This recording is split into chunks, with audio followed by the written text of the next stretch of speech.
Well, welcome to Road to Redemption. I'm John Martin, and I'm excited to be here today with my buddy Nathan. How are you, good friend? Excited to be here, man. Nathan Abbott, the realtor, the rock star. We all love Nathan. Oh man, gotta be humble. Gotta be humble. Exactly. No, I just love. I'm so excited you've become a good friend, and just really wanted to have you on because I know you have a faith journey, and a lot of people know you from your real estate practice, and you know you're out there selling a lot of real estate and helping a lot of people. You have a big real estate team, and you have a lot going on, you know. So I just wanted to a lot of people might not know this side of you, that you know you have faith and you believe in Jesus, and you know, so I just want to talk a little bit about that. But first off, for anybody that doesn't know you, give a little background. Yeah, I'm born and raised in Destin, Florida. Fort Walton Beach is my hometown. There was no one lived in Destin, and just was such a blessing to see this area grow and vision our family had when there was nothing here. And I grew up in this beautiful environment, and so fortunate to be able to share that with my kid today, and also just customers. My favorite customer is the one that finds this place for the first time, and I've told everybody, and you know it when you live here, that it's truly a healing place. There's a lot of people that come down here trying to escape from something that was tormenting them in a different area, or they just had a dream to live by the beach. And when you get to walk on the beach, like we talk often over at Topsail State Park, you just feel a level of peace that this area brings you that is hard to find anywhere in the world. And it's just grateful to be able to sell real estate here and connect with people and build a team and hopefully have some positive influence with people as well in my journey. You do. I mean, you affect a lot of people, and I've seen from working around you and your team just how much you care. You care about your team members, you care about your customers, and that means a lot to people. People see that, and I've been so impressed just being on some of your calls and things with your team that you know you close every meeting in prayer, and I was just really blown away by that. I was like, wow, you know, every Abbott Martin group meeting y'all have, you close that in prayer. So you want to talk a little bit about your faith journey? Well, it's just it's my own personal therapy.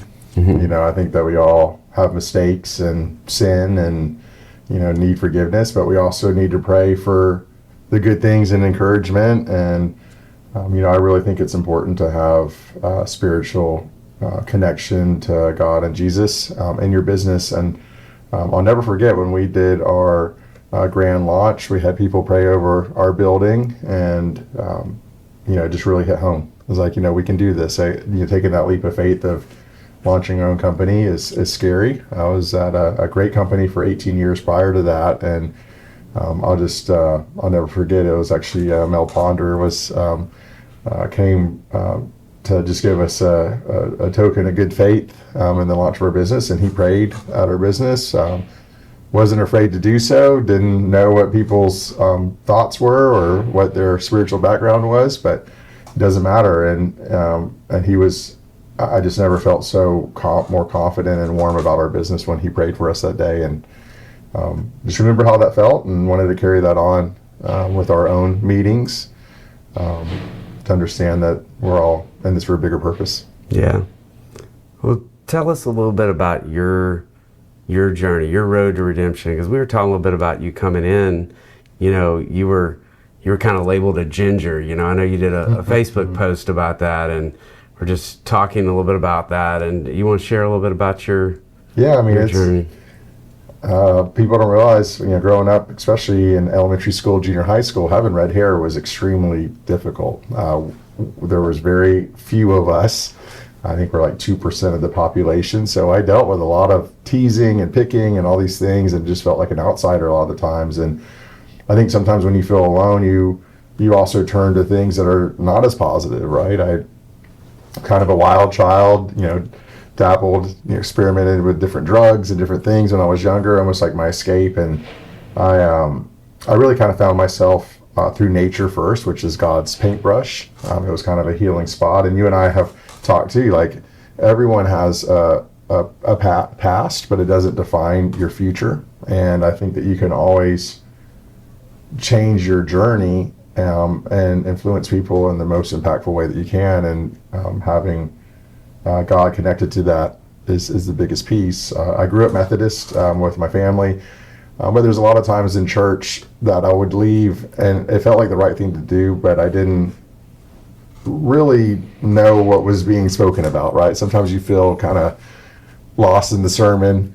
And as I started growing in my faith, there was just certain times in my life that truly touched me, that made me realize how real Jesus and God is. One of the examples, John, you have incredible faith, was the day I called you and I was like having an anxiety attack. I've battled anxiety off and on throughout my life, and I think I was just about to leave town, was just feeling really anxious that day, and you prayed for my anxiety to go away, and by the time you were done speaking, it was gone. Yes. And I've actually learned to manage it a lot better now, that when I start getting into those moments, I stop and pray through that. And you know, I seem very calm on the surface. I deal with a lot of people, but you also deal with a lot of pressure. You deal with everyone's emotions in real estate. You deal with emotions of your team, and you try to always be the calmest one in the room, but a lot of times those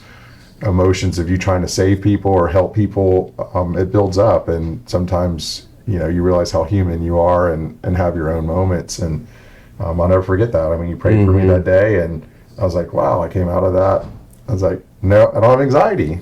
And so I've seen it just through friends and family in different places, when you can bring spirituality in their life, how much impact it starts to create for them. And through that, it helps it create impact for you too. Yeah. Well, I think a lot of it is being bold, you know, and, you know, as believers in Jesus, a lot of us, you know, kind of grow up thinking we have to be like go to seminary or, you know, be a pastor or priest to share and to, you know, do God's work. And the truth is, that's not the truth at all. I mean, the Bible, you know, tells us that, you know, we are to be disciples of Christ and go out in the day and to do, you know, God's work and to show his love, you know, to everyone and connect with them, kind of like we were talking about a little earlier. You know, and you do a good job of that, and that's something that I was excited when you were having that anxiety, because, you know, I was like, look, we can go ask Jesus to help you with that anxiety right now. You know, he has the power to heal us of anything, you know, and if we'll just invite him in, you know, so that's things that all of us can do. I was excited to see that day. That just got me really excited for you to see that anxiety, you know, be lowered. And anxiety is a big thing for a lot of people out there. Yeah, I mean, you mentioned you used to have a lot of panic attacks and different things. I think a lot on the surface, you see people and they seem like their demeanor's calm, but they're like panicked on the inside. And if you haven't faced anxiety before, like when I had an anxiety attack, and I didn't even feel stressed. It was just so weird. It like came on me. I think it was just like I was starting my career. It was right when Erin and I started dating, and she was always anxious through her studies. She was a world-class student educator, and I'd see how she would just get so overwhelmed with her studies, and I was the calm one. And it somehow, through our relationship, I sucked that off of her. So her anxiety went away, and then I had an anxiety attack. I never had that in my life. I'm like, what's happened here? Like, I was like the stone that pulled it all off of you, and now I have it. But I think we all battle it at some time in our life. I think others hide it better than others, but you know, there's a lot of moving parts, and you can't keep up with how fast things are moving. And I think anxiety many times comes to all of us in different ways, and we don't even realize that's what it is. So true. But yeah, you really helped me that day. Well, and you and your business partners, TJ Martin, and I laugh a lot because I'm obviously John Martin, but I thank TJ so much for giving me all the credit out there for all all the great work y'all are doing in the marketplace. But y'all are doing, you know, a great job of your business. You're selling hundreds of millions of dollars a year of real estate. But you're very humble people, and you're really you're sharing your faith out there. And I just really love that you're doing that. Is there anything else that you could share about that and your journey? Well, I mean, it's connected my business partner and I too, right? Like he when he was first starting the real estate, he was at D.R. Horton, and one of his supervisors would, always pray with him, encourage him to read the Bible, and TJ is also very faithful. And yes.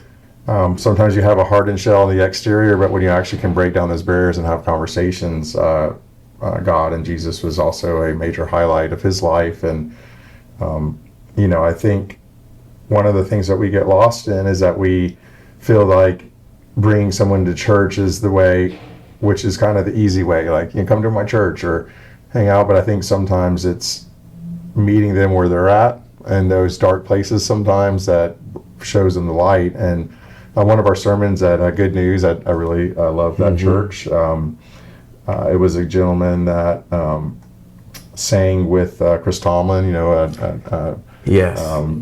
One of my favorite Christian bands, and there's some amazing Christian music out there that doesn't sound just like gospel. There's all types of, from rap to rock and roll, heavy metal to worship style music, but there's a lot of good Christian artists out there. And he was sharing a story when he was in Israel, and about this pagan holiday called, there was a god that they worship called Pan, half goat and half human. You've seen probably pictures of that. And at this pagan festival, around 1 million people would show up. And he was sharing how these people were basically sleeping with prostitutes and goats, and then they would sacrifice the prostitutes and goats until the river turned red to honor this god. And Jesus and his disciples showed up at this pagan event, and over the years made it one of the most holy places in the world, that met people where they were in this like pagan practice and this really deep sin, and transition that to being one of the holiest places on earth. And it was just really amazing to hear that, because it said, be the saint in the chaos. And I think my wife did that for me in a lot of ways, right? My Erin was always just very spiritual, very just a very good person, didn't get into all the crazy things that I got into when we were younger, and in a way saved me from my own chaos, and it's helped me with my path today. And granted, I was young when I was wild like I was. We all have a wild streak, but honestly, the path with Jesus and God and influencing that to other people is truly the impact that I enjoy. But that doesn't make me perfect either, right? I still sin still today. I make mistakes, but you can ask for forgiveness and be cleansed from that. And that's the beauty of Christianity and spirituality. Absolutely. Well, that message hit home to me. That's good. Everyone has their moments, and if you can meet with them where they're at and help them find a better path, and it really is our purpose. And that's why I pray at our meetings. Yeah, which I love that boldness of yours. And also just really like from that story is just we're called to do God's ministry out in the marketplace. Yes, we go to church, but the sick people aren't in church, like those people you were talking about that Jesus ministered to. But we can do that. We're out there in real estate and in the marketplace. It's just when we see people, that maybe aren't where they should be, to connect with them, put our phones down, pray for them, take time to. Well, sometimes it just comes down to asking. You see someone that feels trouble, just pause for a second and say, "Are you okay?" I tell them, I mean, just saying the simple words, "Are you okay?" could save someone's life. There's a lot of torment. You see and hear a lot of suicide. People don't feel like they can live up to expectations. They're seeing all this stuff on social media that they think everyone has this perfect life. And a lot of it's just such a shell of the reality. And I think when you pause and see someone for who they are and just say, "Listen, are you okay?" And just to have those words, you see their guard drop. And some of the stories that you hear from that are amazing. Like my sister sees it all the time with her golf therapy charity, Amanda, right? Like it's golftherapy.org, and she she helped herself through a traumatic event and teaches people how to heal themselves through nature, which is truly God's canvas. Yes. Just had her husband got baptized, and she's had so many people that said, I was going to kill myself today, but I decided to show up to your paddleboard session, and it saved my life. And she'll pray with them and helps raise income for people's mental health treatments.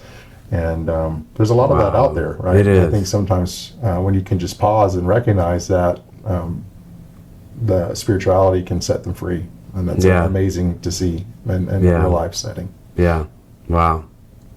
Well, this has been a great talk. Yeah, I always enjoy talking to you. We always have faith talks. Yeah. Among some of the jokes and goofing off, laughter. I think laughter is also a great place to heal your soul. But Jesus is even better. It is. It is. Wow. Well, as we always like to end the show on Road to Redemption, we want you first to get into the Word of God, to read the Bible, and you don't have to read the whole thing overnight. We just encourage you to even get that Bible app on your phone and just start reading it. That's how God primarily will speak to you, is through the Bible.